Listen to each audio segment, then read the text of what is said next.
was born at my grandmother's house in Waterville, Minnesota. We then lived on a farm near Horseshoe Lake, which was north of Waterville. Then my dad took a job for Commander Elevator in Waterville, Minnesota, and we moved to town. And that was a new experience. I graduated from St. Clair, Minnesota. It was a great time, a great place to be. It was really a choice about location and affordability. It was close, and I could stay at home, which met my threshold for affordability, and that's why I went to Mankato. My first teacher that I remember when I was a student at Mankato was Cecil Bigelow. He was a business law teacher. He was always very dignified, very appropriately dressed, and he had a dry sense of humor that I particularly enjoyed. And the other person I remember with great fondness is Hazel Flood. And I remember when I graduated, she pulled me aside and said, "You're going to be in Minneapolis and you need to get your master's degree. When you get to Minneapolis, go over to the University of Minnesota and see Ray Price and tell him that I sent you." And that was good advice. I graduated from MSU in August of 1960, and I started my teaching career the same month.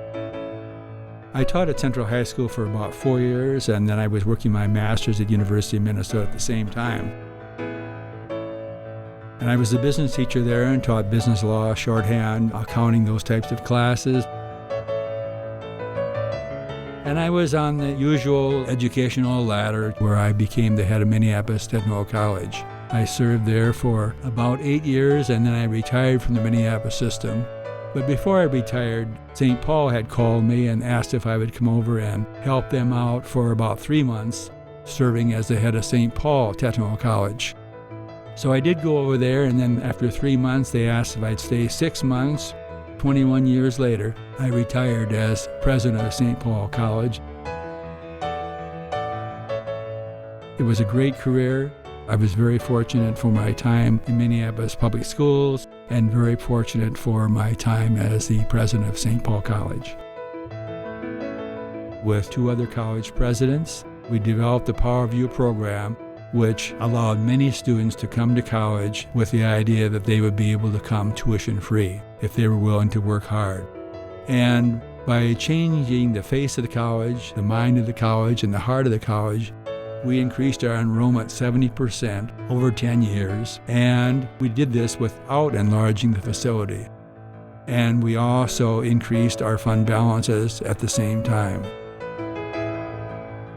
The end result was we were recognized by the Washington Monthly as the #1 community college in the United States.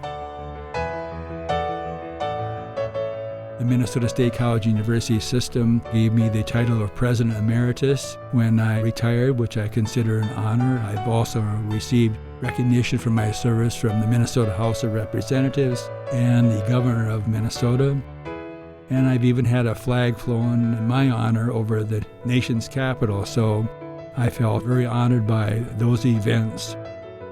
It makes me proud that I had an opportunity to be here and be a graduate, but one of the things that impresses me so much is the phenomenal growth that I see at Mankato.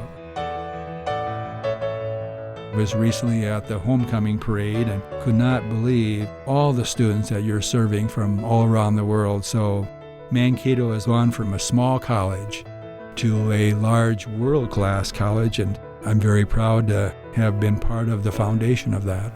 I would not be where I am today without Minnesota State University at Mankato.